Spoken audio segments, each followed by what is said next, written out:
नमस्कार। BSc part 1 physics के paper second wave and oscillations में कल हमने एन कपल्ड ऑसिलेटर प्रारंभ किया था और एन कपल्ड ऑसिलेटर में हमने अपने कल के व्याख्यान में एन कपल्ड ऑसिलेटर के लिए मास्टर इक्वेशन ड्राइव की थी और मास्टर इक्वेशन को ड्राइव करके फिर हमने जनरलाइज केस निकाला था। जनरलाइज केस में हमने यह देखा था कि यदि हम सिंगल ऑसिलेटर लें अथवा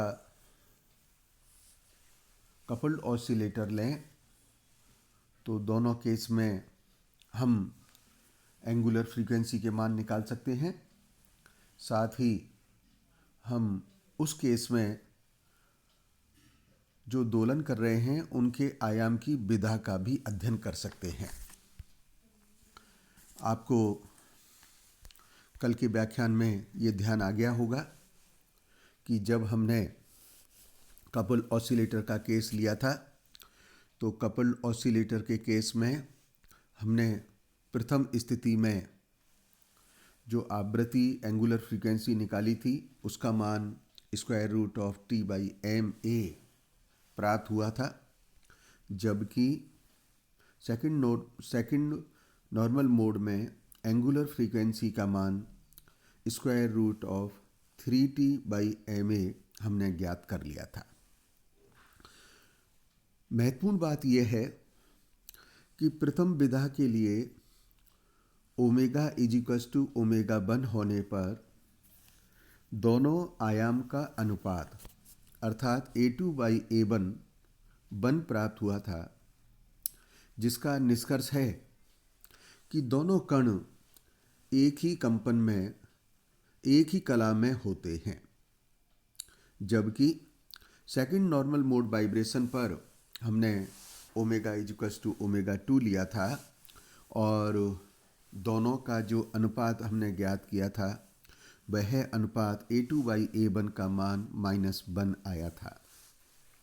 ये जो माइनस चिन्ह के साथ मान आया है यह इस बात का द्योतक है कि कणों के जो कंपन हैं वह समान कला में नहीं होकर के विपरीत कला में हो रहे हैं और हमने इस समान कला को और कणों के कंपन की विपरीत कला को इस डायग्राम में इस प्रकार से, जबकि विपरीत कला के कंपन को हमने डायग्राम में इस प्रकार से दिखाया था।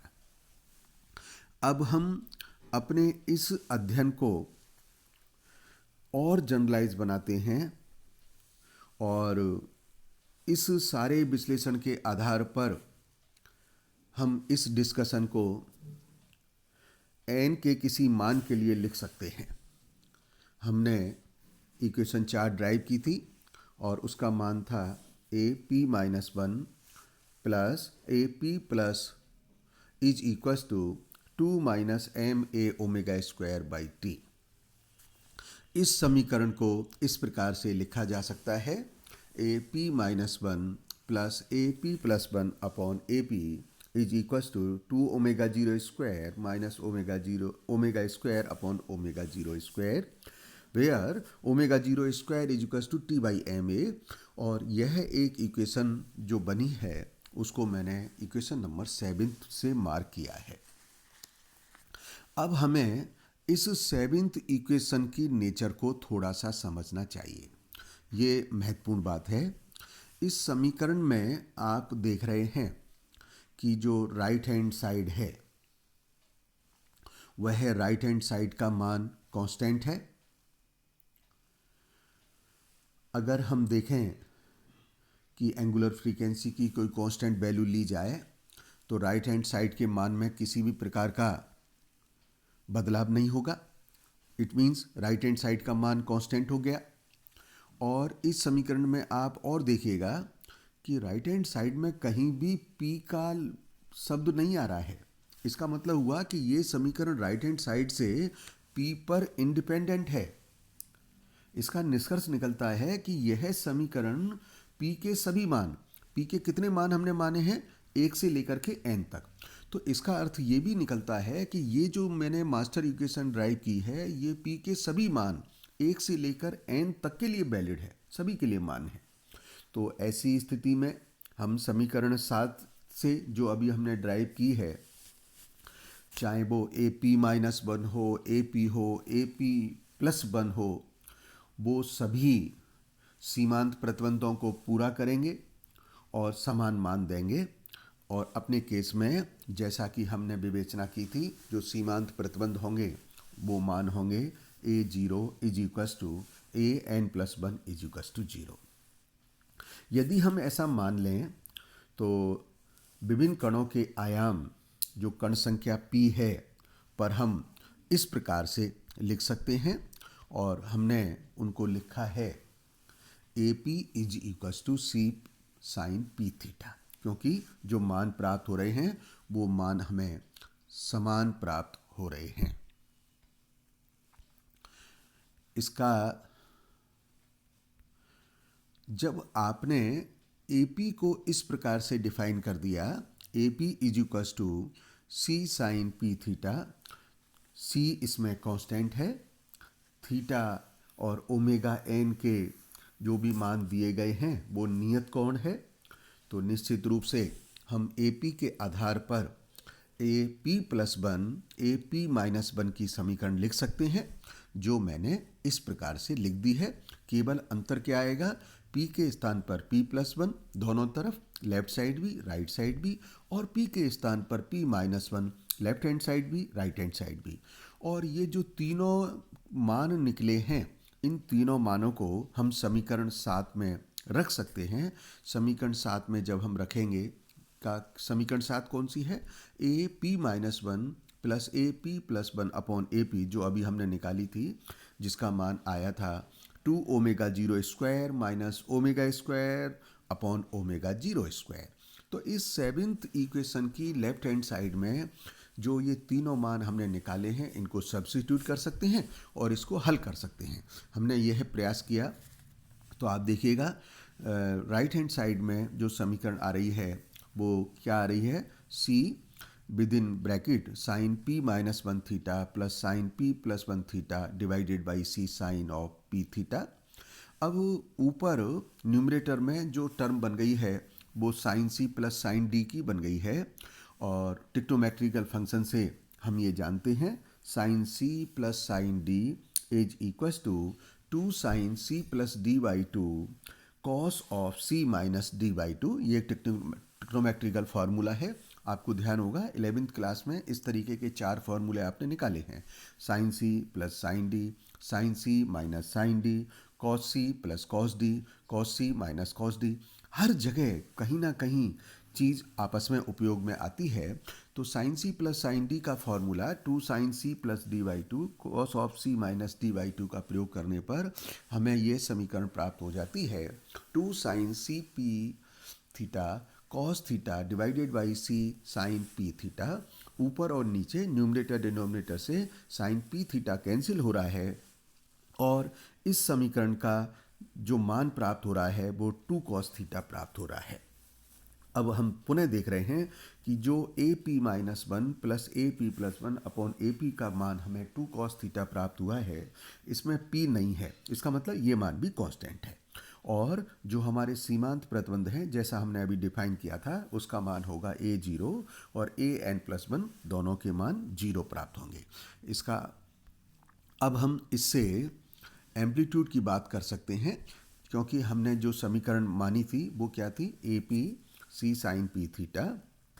ओके, तो सीमांत प्रतिबंधों पर जो इक्वेशन 8 है उससे हम लिख सकते हैं, और वो मान आप देखिए a0 का जो मान है वह 0 प्राप्त हो रहा है, जबकि ए एन प्लस 1 का जो मान है वह सी साइन एन प्लस 1 थीटा प्राप्त हो रहा है। अब यह मान 0 होना चाहिए, इसका मतलब यह मान तभी 0 हो पाएगा जब इसका मान एन पाई हो। It means n plus 1 theta is equals to n pi.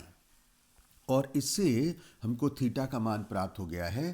Theta का मान जो निकल के आया है वो n पाई अपॉन n+1 है। अब हम समीकरण 8 जो हमने ड्राइव की है उसमें इस थीटा के मान को लिख सकते हैं। यह मान हो गया c sine P N pi upon n+बाई। तो दोनों तरफ आप देख रहे हैं, लेफ्ट हैंड साइड और राइट हैंड साइड दोनों के मान हमने निकाल लिए हैं। जो मास्टर इक्वेशन थी उसका मान निकल के आया था 2 cos थीटा, और 2 cos थीटा में हमने थीटा का मान रख दिया है, और इस प्रकार से हमको यह समीकरण 8b प्राप्त हो गई है।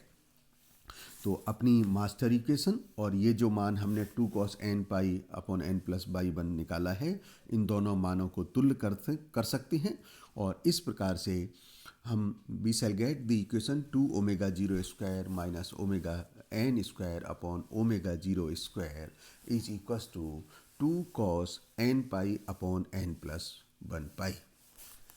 जब हम इस समीकरण को सिंपल कर लेते हैं तो सिंपल करने पर हमें ओमेगा एन का रिलेशन प्राप्त हो रहा है, और ओमेगा एन का रिलेशन इस प्रकार से प्राप्त होता है, omega N is equals to 2 omega 0 sine of n pi upon 2n+1 pi, where we shall remember that omega 0 is equals to square root of t/ma and AP amplitude की जो expression है, amplitude की expression c sine P N pi upon n+1 pi है। तो मैंने nth oscillator के case में angular frequency की इक्वेशन निकाल दी है, साथ ही साथ एम्पलीट्यूड की भी इक्वेशन निकाल दी है। अब हम इस दोनों जनरल इक्वेशन से जो रिजल्ट हमने ऑलरेडी प्राप्त किए हुए हैं उनको क्रॉस एग्जामिन भी कर सकते हैं। अर्थात सिंगल ऑसिलेटर और कपल ऑसिलेटर के केस में जिस प्रकार के एम्पलीट्यूड और जिस प्रकार की फ्रीक्वेंसी के एक्सप्रेशन आए हैं, वही एक्सप्रेशन आप देखेंगे कि इस इक्वेशन से हमें प्राप्त होने वाले हैं। मान लीजिए अगर हम क्रॉस एग्जामिन करें, सिंगल ऑसिलेटर की बात करें, तो सिंगल ऑसिलेटर के केस में जो मान होगा वह क्या होगा, capital N is equals to 1, P is equals to 1, N is equals to 1। तो दोनों इन मानों को रख करके हम एम्पलीट्यूड निकाल सकते हैं। एम्पलीट्यूड आप देख रहे हैं A1 is equals to C sine π/2 C, और एंगुलर फ्रीक्वेंसी की समीकरण में जब इन मानों को सब्स्टिट्यूट करेंगे तो ये मान हमें प्राप्त हो रहा है omega 1 is equals to square root of 2t/ma। तो हमें वही रिजल्ट प्राप्त हो रहे हैं एन कपल्ड ऑसिलेटर की मास्टर इक्वेशन से एम्पलीट्यूड और फ्रीक्वेंसी के सिंगल ऑसिलेटर के लिए वही मान प्राप्त हुए जो हमने पहले ज्ञात कर चुके हैं। उसी प्रकार से अब हम double oscillator single couple oscillator के लिए कर सकते हैं। जब हम कपल ऑसिलेटर के लिए ये मान ज्ञात करेंगे तो कपल ऑसिलेटर के लिए n बराबर 2 होता है, कैपिटल N बराबर 2 है, जिस पर कि P का मान 1 और 2 हो सकता है, स्मॉल n का मान 1 और 2 हो सकता है। तो हम क्या कर रहे हैं, सबसे पहले ये जो दोनों मास्टर इक्वेशंस आई है एम्पलीट्यूड और फ्रीक्वेंसी की, इन दोनों इक्वेशंस में n बराबर 2 सब्स्टिट्यूट कर देते हैं, उससे ओमेगा n और AP का मान हमने इस प्रकार से प्राप्त कर लिया है। अब हम एक एक केस लेते हैं। मान लीजिए small n is equals to 1 है, तो small n is equals to 1 होने पर P का मान 1 हो सकता है, P का मान 2 हो सकता है, और दोनों ही केस में हम ये मान निकालते हैं। तो ध्यान रहे, अब हम स्मॉल n बराबर 1 रख रहे हैं, तो जो कपल्ड ऑसिलेटर है उसका फर्स्ट नॉर्मल मोड वाइब्रेशंस की जो फ्रीक्वेंसी है ओमेगा 1, उसका मान स्क्वायर रूट ऑफ t/ma प्राप्त हो रहा है। जबकि आयाम के जो मान हैं उनको स्मॉल p बराबर 1 और 2 रखने पर हम देख रहे हैं A1 का मान और A2 का मान इतना प्राप्त हो रहा है, और A1 और A2 के मान दोनों समान हैं। इसका अर्थ हुआ कि इस स्थिति में कपल्ड ऑसिलेटर के जो फर्स्ट नॉर्मल मोड वाइब्रेशन है दोनों दोलन समान कला में हैं, they are in phase mode. अब इसी प्रकार से हम सेकंड नॉर्मल मोड की बात कर सकते हैं। चूँकि n बराबर 2 पहले से रखा जा सका है, इसलिए अब स्मॉल n बराबर 2 रखें, स्मॉल n बराबर 2 रख करके P बराबर 1 रखें, फिर फिर p बराबर 2 रखें और दोनों केस में एंगुलर फ्रीक्वेंसी और आयाम निकाल लें। तो आप देखिए, जो मैं ओमेगा 2 निकाल रहा हूँ small n is equals to 2 रख करके, तो इसकी फ्रीक्वेंसी आ रही है √3/ओमेगा 0 और इसका मान √3t/m में प्राप्त हो रहा है। अब हम आयाम निकाल सकते हैं। आयाम निकालने की जो हमारी मास्टर इक्वेशन है उसमें p बराबर 1 रखना है, p बराबर 2 रखना है और यह है a1 का मान प्राप्त हो रहा है और a2 का मान -c sin p/3 प्राप्त हो रहा है, अर्थात a1 is equals to -a2। इसका अर्थ क्या होगा कि इस स्थिति में कपल ऑसिलेटर के सेकंड नॉर्मल मोड वाइब्रेशन में जो दोनों दोलक हैं विपरीत कला में कंपन कर रहे हैं, they are out of phase mode. इस प्रकार से जो रिजल्ट हमें प्राप्त हो रहे हैं, चाहे वो सिंगल ऑसिलेटर का हो चाहे वो कपल्ड ऑसिलेटर का हो, वो दोनों रिजल्ट वही हैं जो हम पहले प्राप्त कर चुके हैं। और इन दोनों रिजल्ट्स को हम जो हमारी एन कपल्ड ऑसिलेटर की मास्टर इक्वेशंस आई है, omega N is equals to 2 ω0 sin n π/2n+1 where ω0 is equals to square root of t/ma as and the amplitude expression is equals to APC sin pn π/n+y। इससे हम निकाल सकते हैं। इस प्रकार से आप देख रहे हैं कि मैंने सिंगल ऑसिलेटर लिया, कपल्ड ऑसिलेटर लिया, फिर उसके आधार पे जनरलाइज किया, जनरलाइज करके एन कपल्ड ऑसिलेटर के एक्सप्रेशन निकाले और एन कपल्ड ऑसिलेटर के जो रिजल्ट्स हमें प्राप्त हुए हैं, चाहे वो एंगुलर फ्रीक्वेंसी के हों चाहे वो आयाम के हों, हमने दोनों ही केस में उनको क्रॉस एग्जामिन कर लिया है और जो रिजल्ट्स हमें प्राप्त हुए हैं वो रिजल्ट्स बिल्कुल ठीक प्राप्त हुए हैं। धन्यवाद।